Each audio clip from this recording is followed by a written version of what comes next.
사사기 2장 18절에서 23절입니다. 저는 사사기를 보면서 참 이상하다. 그 땅에 들어간 지가 얼마 되지도 않았는데 어떻게 이렇게 빨리 이렇게 우상을 섬기고 이렇게 타협하고 이렇게 살 수가 있는가. 말하자면 우리가 새 집에 들어갔어요. 그런데 며칠도 안 됐는데 가구가 다 부서지고 유리창은 깨지고 벽은 온갖 오물로 더럽혀져 있고 그런 모양과 아주 흡사합니다. 어떻게 이렇게 쉽게 무너지는가? 어떻게 이렇게 쉽게 바알을 섬기고 이 아스다롯 우상을 섬기고 또 이 가나안의 이런 문화를 이렇게 쉽게 받아들이는가? 이스라엘 백성들은 광야 생활을 40년을 했습니다. 생활이 아주 단조로웠어요. 옷도 한 벌, 음식도 딱 하나. 유행이라는 게 없어요. 그냥 하나님이 안 떨어지게 하신 거예요. 옷도 입고 나왔던 옷, 가지고 나온 옷. 그냥 그거 가지고 40년 살았습니다. 그러니까 항상 음식도 늘 그렇게 아주 단조롭고 단순했습니다. 그런데 신명기서 8장에 보면 이렇게 얘기를 해요. 왜 하나님이 이스라엘 백성들을 광야에서 40년 동안 그렇게 먹이시고 입히셨는가? 왜 그런 삶의 방식을 갖게 하셨는가? 이렇게 대답합니다. 이는 오직 하나님의 말씀으로 살게 하려 함이라. 사람이 떡으로 사는 것이 아니라 하나님의 말씀으로 사는 훈련을 40년을 받은 겁니다. 갔던 길도 가고 풍경도 눈 뜨면 똑같아요. 이제 그렇게 하다가 광야 생활을 마치고 가나안 땅에 들어오게 됩니다. 그런데요, 들어오자마자 흑백 텔레비전이 칼라 텔레비전으로 바뀌어버립니다.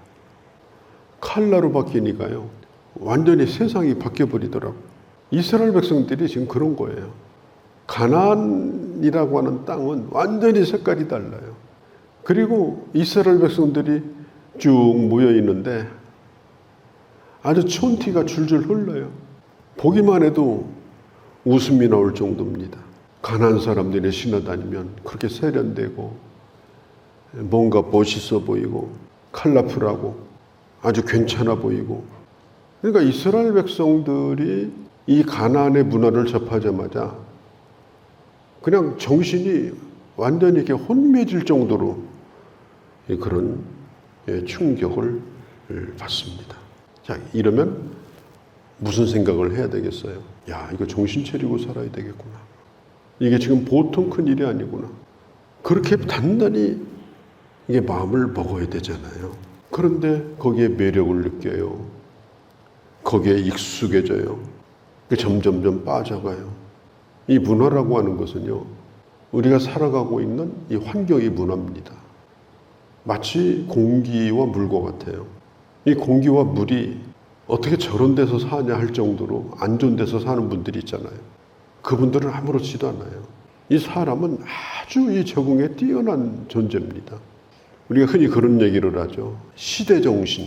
시대정신이라는 말이 좋은 말일까 나쁜 말일까? 뭐 정치인들, 젊은이들, 뭐 이런 사람들이 많이 써요. 우리는 시대정신을 지켜야 된다. 시대정신이다. 시대정신이 뭐냐면은 그 시대가 가지고 있는 정신적인 흐름, 그 시대가 가지고 있는 그런 익숙한 환경, 그게 시대정신이에요. 그 말이 대단한 얘기가 아닙니다. 우리는 시대정신과 맞서서 하나님의 사람의 길을 걸어가야 되는 사람이지 시대정신을 따라가는 사람들이 아니에요. 지금 우리 기독교가 이 차별금지법, 이 남녀평등을 빙자해서 차별금지법을 만드는데, 물론 차별하면 안 되죠. 차별을 금지해야 되죠. 그런데 동성애를 등등으로 해서 이런 것도 그 사람들 취향으로 다 그렇게 한 거 아니냐. 남자가 남자하고 사는 거 이런 거. 그 사람들을 이상하게 보지 말라. 어디 가든 존중해줘라. 그게 지금 차별금지법이거든요. 그걸 기독교에서 반대하면 이건 시대정신이다. 유럽도 그렇고 동남아도 그렇고. 이건 따라야 된다, 기독교도. 그러면 우리는 시대정신이 아니라 우리는 성경정신으로 산다. 그러면 뭐라고 얘기하느냐. 저건 시대를 거스리는 아주 구태의연한 자들이 기독교인들이다. 이렇게 얘기를 해요. 우리가 이것에 아주 위험한 요소들이 있습니다. 우리는 이 시대에 살고 있습니다. 그러나 성경은 말합니다. 너희는 이 세대를 본받지 말고 하나님이 기뻐하시고 선하신 뜻이 무엇인지를 분별하여 너 자신을 하나님이 받으실 만한 산 제사가 되게 하라. 지금 가나안에 이스라엘 백성들이 들어갔습니다. 거기에는 수천 년 동안 가나안의 문화가 있습니다. 문화 가운데 가장 큰 문화가 뭐냐? 종교 문화입니다. 이게 종교인지 생활인지 구분이 안 돼요. 이스라엘 사람들은요, 저 애굽에 살 때부터 유목민이에요. 그냥 들판에서 양치고 이렇게 사는 사람들이에요. 이게 가나안 땅에 들어갔는데 가나안 땅은 농사를 짓는 땅입니다. 물도 있고 땅도 있고. 그리고 그 땅에는 그 땅 토질에 맞는, 그 땅에 맞는 곡식, 그 땅에 맞는 기후에 맞는 시기, 이런 것들이 이미 수천 년 동안 경험적으로 다 이렇게 갖춰진 곳이에요. 그러니까 이스라엘 백성들을 어떻게 보면은 가나안 땅에 귀농을 한 사람들입니다. 어디 가든지 이 귀농을 하게 되면 그 지역 사람들한테 잘 보이려고 노력하잖아요. 그래서 이건 어떻게 심고, 이건 언제 심고, 어떤 때 거름을 주고, 이거 다 또 아름아름 물어가면서 배우잖아요. 맛있는 것도 사다 주고. 그렇게 안 하면 농사를 못 져요. 그러니까 이스라엘 백성들도 이 가나안 땅에 들어가서 가나안 사람들이 한 명도 없는 것보다는 좀 한 집 건너 하나든지 두 집 건너 하나든지 이렇게 물어볼 사람들이 있는 게 좋다고 생각을 사실 한 겁니다.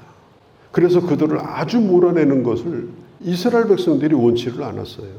그러니까 더불어 살면서 좀 도움도 주고받으면서 뭐 가나안 사람인데 뭐 얼굴에 뭘 쓰고 다니는 것도 아니고 지내보니까 좋은 사람이더라.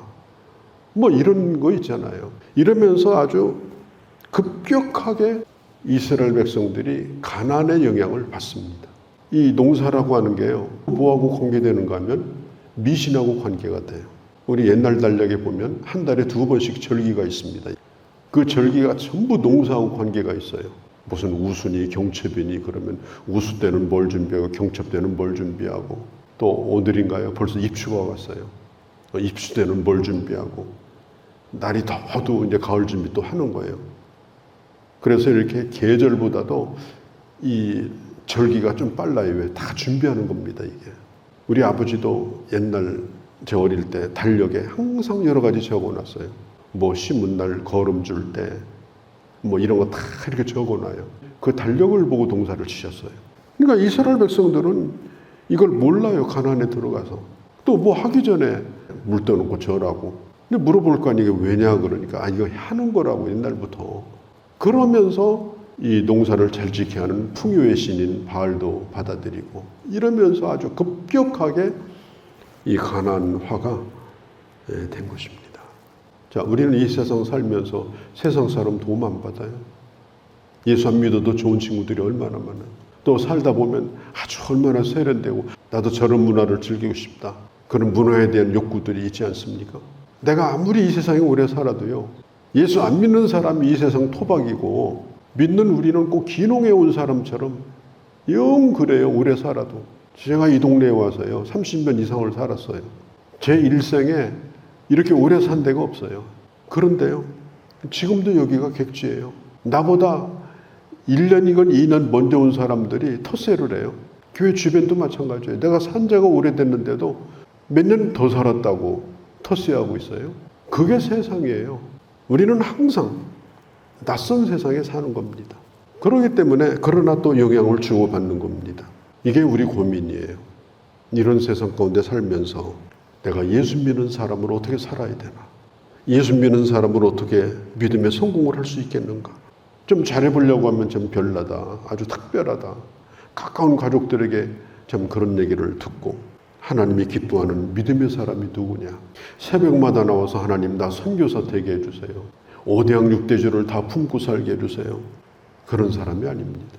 오늘 내 삶의 현장에서, 오늘 내가 살고 있는 그곳에서 내가 부딪히는 그 아주 예민한 그런 문제들, 그런 관계들 속에서 아주 지극히 사소하고 작은 것이랄지라도 그런 상황에서도 주님이 기뻐하는 뜻을 선택할 수 있게 해달라고, 하나님의 사람이라고 하는 정체성을 잃지 않게 해달라고, 그런 기도로 하루를 시작하고 그렇게 하루를 마무리하는 사람, 그게 믿음의 사람이에요.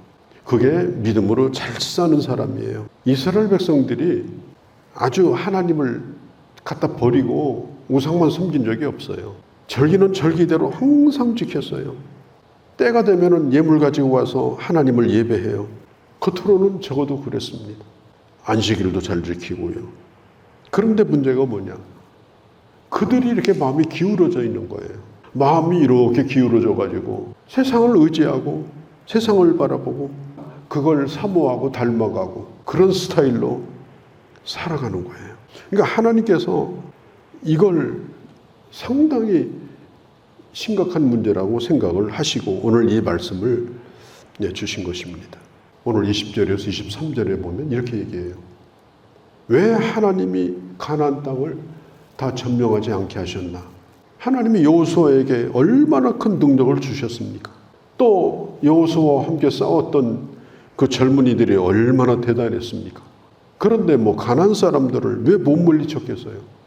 충분히 물리칠 수 있고 또 하나님이 그렇게 하게 하실 수가 있는데 곳곳에다가 이 가나안 사람들을 이렇게 놔둔 거예요. 성경이 말합니다. 22절에 나 여호와의 도를 지켜 행하나 아니하나 그들을 시험하려 합니다.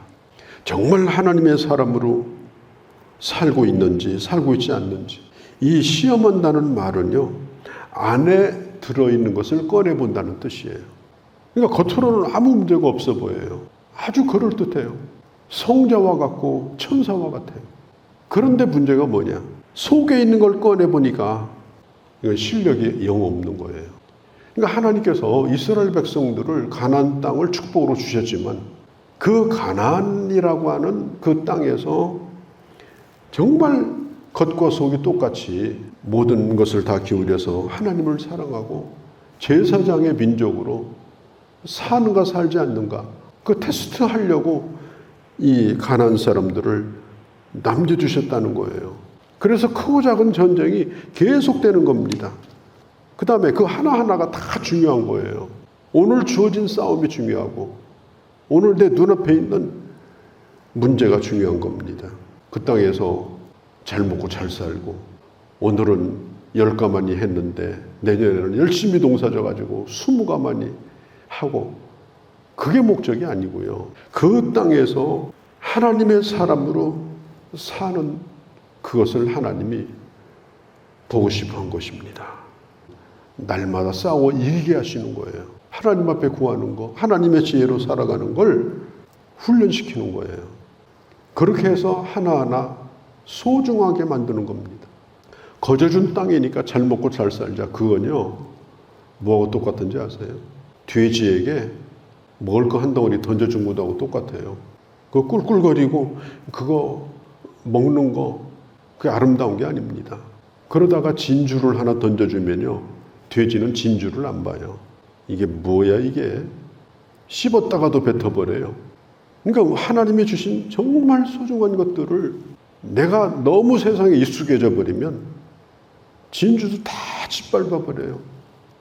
그런 가운데서도 진리를 소중히 여기고 하나님의 말씀을 따라서 살아가는 거, 이걸 하나님이 정말 보기를 원하시는 거예요.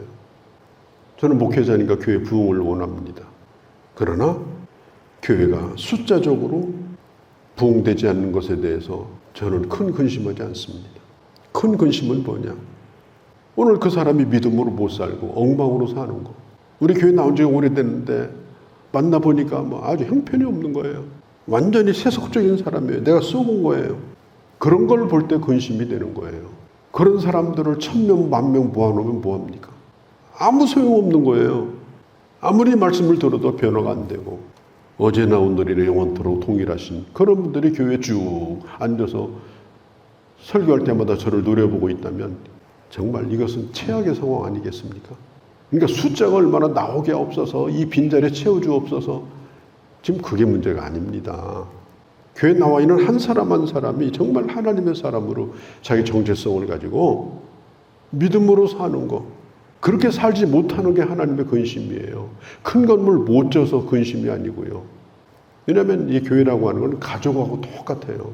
오늘 가족끼리 뭐 어디 간다, 가족끼리 오늘 모여서 밥 한 끼 먹는다, 그럴 때 가족, 그러면 옆에 있는 사람이 야 니네 가족 몇 명 모이냐, 우리는 모일 때 10명 모이는데 니네는 막 3명 모인다며, 그 가족도 아니네, 그렇게 얘기합니까? 아니에요. 단둘이 살아도 가족이고 대가족에는 30명이 살아도 가족이에요. 교회는 가족입니다. 그 교회가 5명 모이건 10명 모이건 수백 명 모이건 그 숫자는 숫자일 뿐이에요. 그걸 가지고 뭐 큰 교회다 작은 교회다, 벌써 그 머릿속에 이 세속적인 생각이 이미 병들어 있는 거예요. 하나님이 그걸 원하십니까?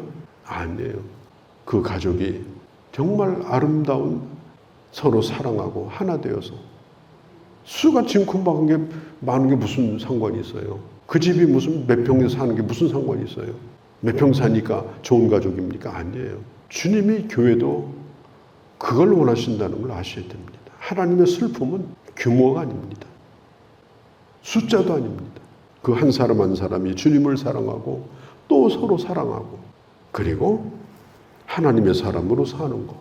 교회도 그러해야 되고 가정도 그러해야 되는 것입니다.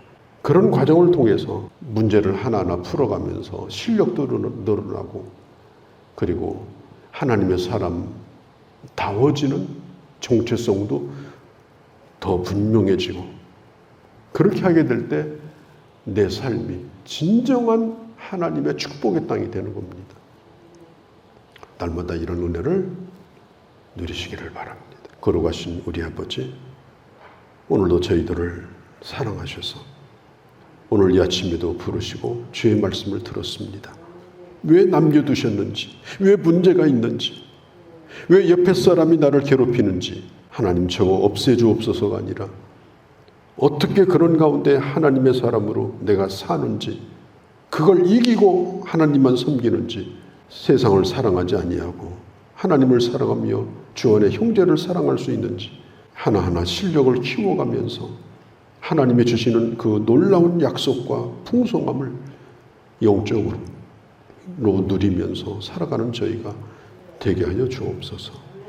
예수님의 이름으로 기도하옵나이다. 아멘.